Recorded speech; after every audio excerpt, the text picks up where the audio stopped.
नमस्कार दोस्तों, स्वागत है आप सभी का आपके अपने चैनल ऑनलाइन एंड ऑफलाइन ज्ञान में। दोस्तों, आज जो रिक्रूटमेंट की अपडेट आप लोगों के लिए मैं लेकर आया हूँ, यह लेकर आया हूँ यूनियन पब्लिक सर्विस कमीशन की। आप लोगों को मैं एक चीज़ बता दूं कि आईटीआई की जो नौकरियों की सीमा है वो बहुत ऊपर तक है। कई बच्चे बोलते हैं कि आईटीआई बेस पे बस हम पीएसयूज में जा सकते हैं, तो भाई ऐसा नहीं है। आप लोगों को ऐसे ऐसे विभाग भी देखने को मिलेंगे जहां पर एक नॉन आईटीआई का बच्चा यानी 10वीं पास या 12वीं पास वाला बच्चा बहुत मुश्किल से जाता है।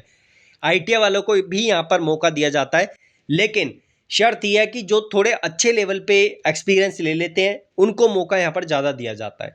नॉर्मल कैटेगरी की बात करें, सिंपल आईटी के बेस पे सिंपल आपको बता दूं कि आप लोग फॉर्म नहीं फिल कर सकते हैं।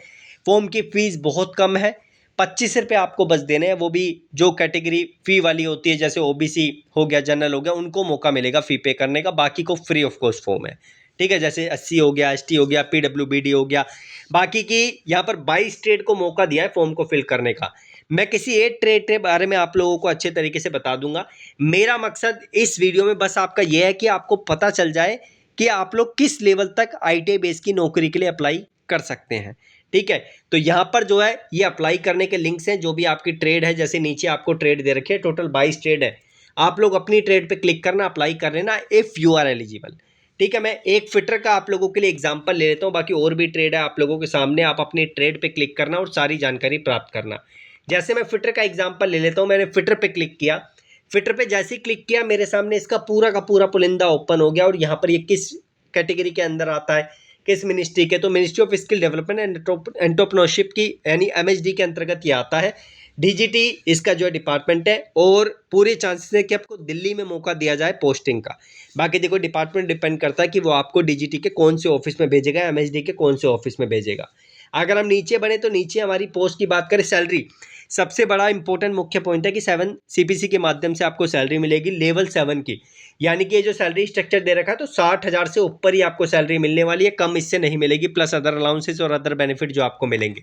लेकिन आपको जो कंडीशन है वो फुलफिल करने पड़ेगी, तब जाके आप लोग फॉर्म को फिल करेंगे।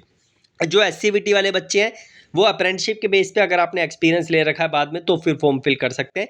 लेकिन जो आईटीआई वाले बच्चे हैं उनको आईटीआई के बेस पे, अगर उन्होंने एक्सपीरियंस ले रखा है जो गिवन है, आप लोग फॉर्म फिल कर सकते हैं। तो एज जो है 30 साल मैक्सिमम यहाँ पे रखी है। बाकी जो एससी एसटी ओबीसी को रिलैक्सेशन मिलता है वो मिलेगा। अगर हम एजुकेशन क्वालिफिकेशन की बात करें तो बैचलर डिग्री वाले इसमें अप्लाई कर सकते हैं। जैसे मैकेनिकल हो गया, प्रोडक्शन हो गया, इस कैटेगरी के बच्चे अप्लाई कर सकते हैं। या फिर 3 इयर्स का डिप्लोमा आपने मैकेनिकल में किया हो, प्रोडक्शन इंजीनियरिंग में किया हो, तो आप अप्लाई कर सकते हैं। उसके बाद नेशनल ट्रेड सर्टिफिकेट वाले बच्चे अप्लाई कर सकते हैं, नेशनल ट्रेड अप्रेंटिस वाले बच्चे अप्लाई कर सकते हैं। लेकिन कुछ और भी कंडीशन है, एक्सपीरियंस डिपार्टमेंट ने मांगा है। अगर आपने ये 3 क्वालिफिकेशन ले रखी है तो उसके साथ एक्सपीरियंस भी डिपार्टमेंट ने रखा है, इस चीज़ का ध्यान रखना। तो 2 इयर्स का एक्सपीरियंस तो फिटिंग और असेंबलिंग में डिग्री वाले बच्चों के लिए, जैसे बीटेक वाले 2 साल के एक्सपीरियंस पे अप्लाई कर सकते हैं।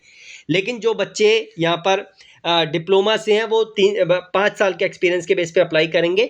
लेकिन जो हमारे आईटीआई वाले छात्र हैं, अप्रेंटिस वाले छात्र हैं, उनके पास 7 इयर्स का यहाँ पर एक्सपीरियंस होना चाहिए, तब जाके वो फॉर्म को अप्लाई कर सकते हैं। कुछ अदर कंडीशन, किसमें आपका एक्सपीरियंस होना चाहिए, क्या होना चाहिए, सब मेंशन्ड है। तो ध्यान रखना, सीआईटीएस मत समझना इसको, सीआईटीएस की कोई रिक्वायरमेंट नहीं है। शर्त यह है कि आपने बीटेक किया हो यानी डिग्री ली हो, तो आपको 2 साल के एक्सपीरियंस पे अप्लाई करने का मौका मिल रहा है। अगर आपने डिप्लोमा किया है तो 5 साल का, और अगर आपने आईटीआई किया है तो 7 साल के बेसिस पे आप लोग अप्लाई कर सकते हैं।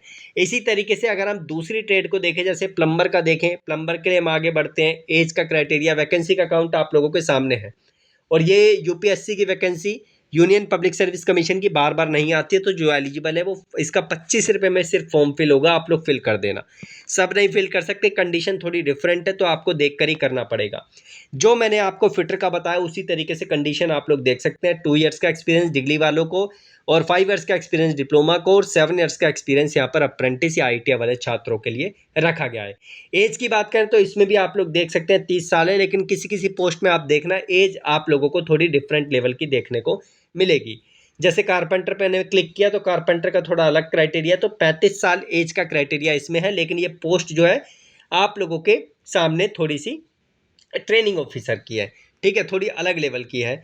और ये भी आप लोगों के सामने है, ये भी ट्रेनिंग ऑफिसर की। आप किस में क्या रहेगा वो डिपार्टमेंट डिपेंड रखता है।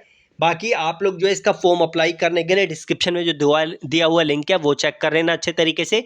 मैं आपको फॉर्म अप्लाई करने का लिंक, और ये जो प्रॉपर लिंक है ना, ये वाला, ये आपको डिस्क्रिप्शन में ही दे दूंगा, आपको कहीं भटकने की जरूरत नहीं पड़ेगी, आसानी से आप लोग इसका फॉर्म फिल कर पाएंगे। ठीक है, वैकेंसी अच्छी है, वैकेंसी में कोई कमी नहीं है। मैं रिकमेंड करूंगा आप लोग इसका फॉर्म फिल करें।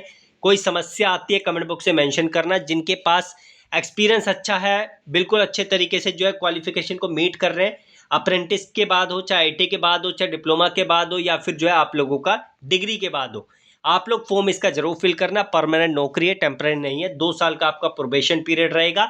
उसके बाद आपको यहाँ पर एक ट्रेनिंग पीरियड जो होता है, उसके बाद आपको परमानेंट डिपार्टमेंट के द्वारा रख लिया जाएगा। ठीक है, बाकी कोई सवाल है तो कमेंट बॉक्स में मेंशन करना। डेफिनेटली आप लोगों के सवाल का जवाब देने की यहाँ पर पूरी कोशिश की जाएगी। धन्यवाद।